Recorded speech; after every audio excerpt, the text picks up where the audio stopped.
Hey guys, I want to do a review for the Scream Factory release I picked up about 2 weeks ago at Best Buy. It was on sale for $14.99, so I couldn't really say no to that price. I had owned this on VHS years and years ago, and I hadn't seen it since then. I never picked up the MGM Blu-ray or DVD or whatever.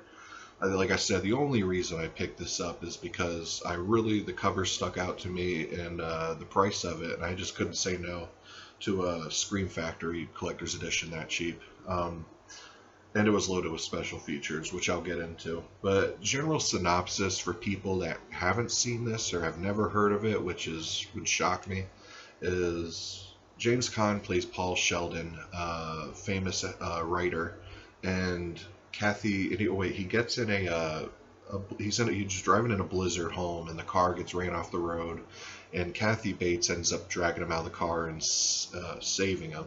But basically, that's the whole movie. It's slowly unraveled that Kathy Bates is a crazy person. She was a head of a nurse that all these babies were dying under her care. Her husband mysteriously died, and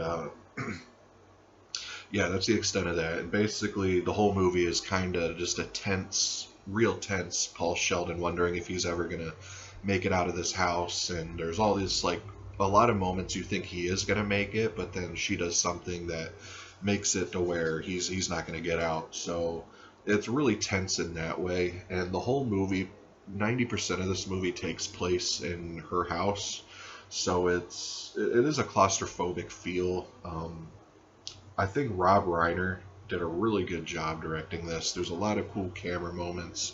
There's a lot of it's really tense, and there's not a whole lot going on, but it's like there's just stuff that's slowly revealed, and there's like really subtle things that make it creepy, like subtle things she'll say, and then just like really tense stuff, like he'll do something like get a knife or whatever, and then he'll go to get it, and then it's revealed she has it, she found out, and she's tripping and all that, and she doesn't like the manuscript of the last book he's written, so she makes him burn it and write a new book dedicated to her, and she's #1 fan, and it's that kind of movie.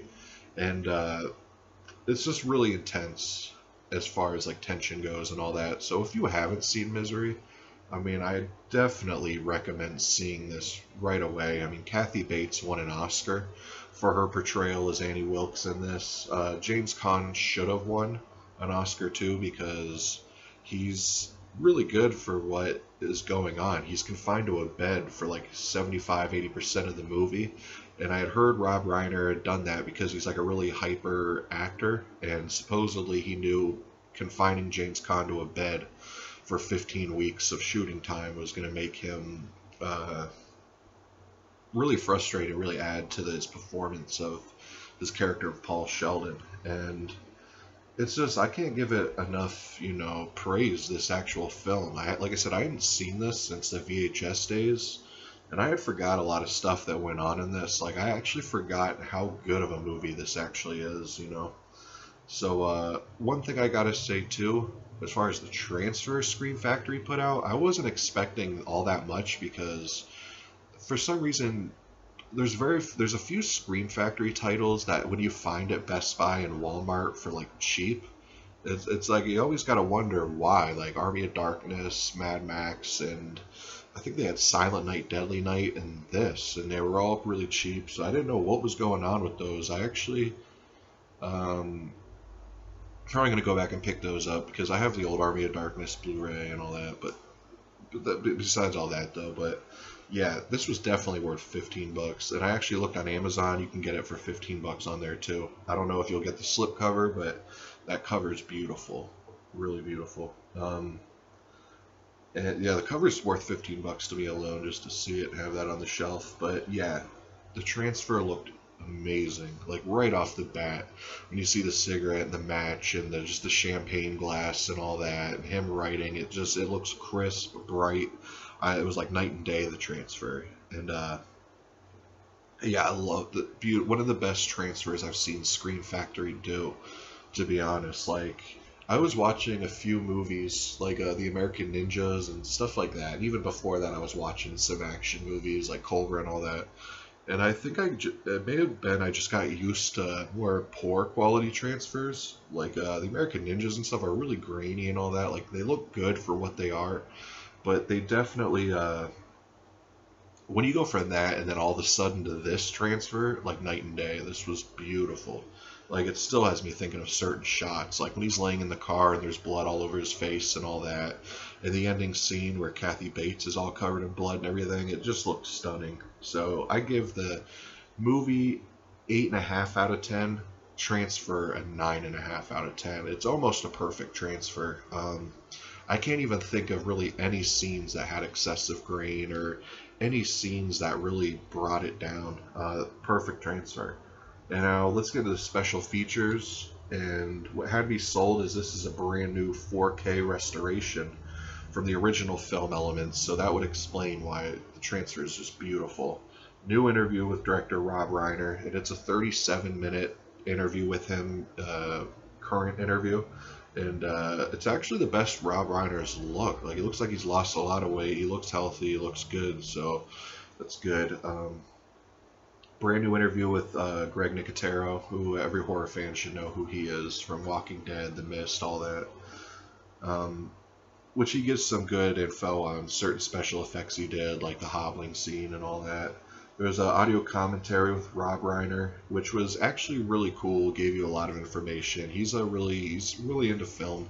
You could tell by hearing him talk. So it's really cool that he did a commentary for that. And he talks about the whole thing with Stephen King, how this is kind of autobiographical, and he kind of summed his addictions with alcohol and drugs up into this character of Annie Wilkes.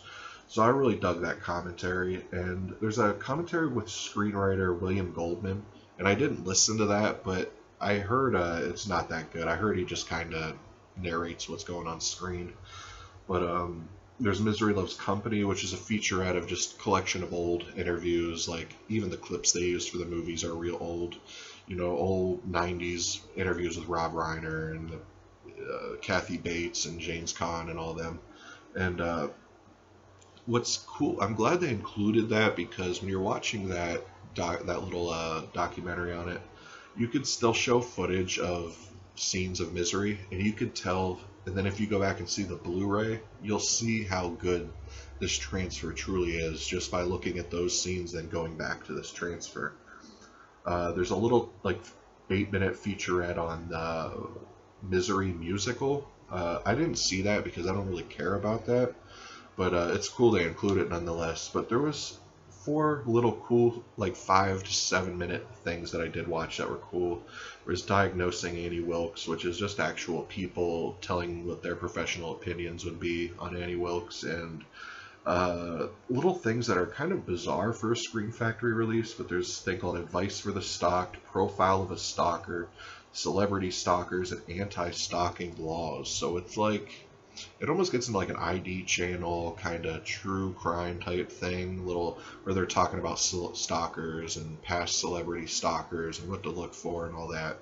So that is kind of cool. I mean, it is filler type stuff in my opinion, but I mean, they're just special features for the movie, so you can never really, they could add as much stuff as they want. You can choose to watch it or choose not to. But this is worth the money just strictly for the movie, the transfer, and the interview with Rob Reiner, and the interview with Greg Nicotero. I mean, that's all you need, you know? That's better off than a lot of collector's editions they do. So I give this full recommendation. Definitely pick this up if you're at Best Buy or wherever, and you see it for $14.99. I'd snag it in a heartbeat.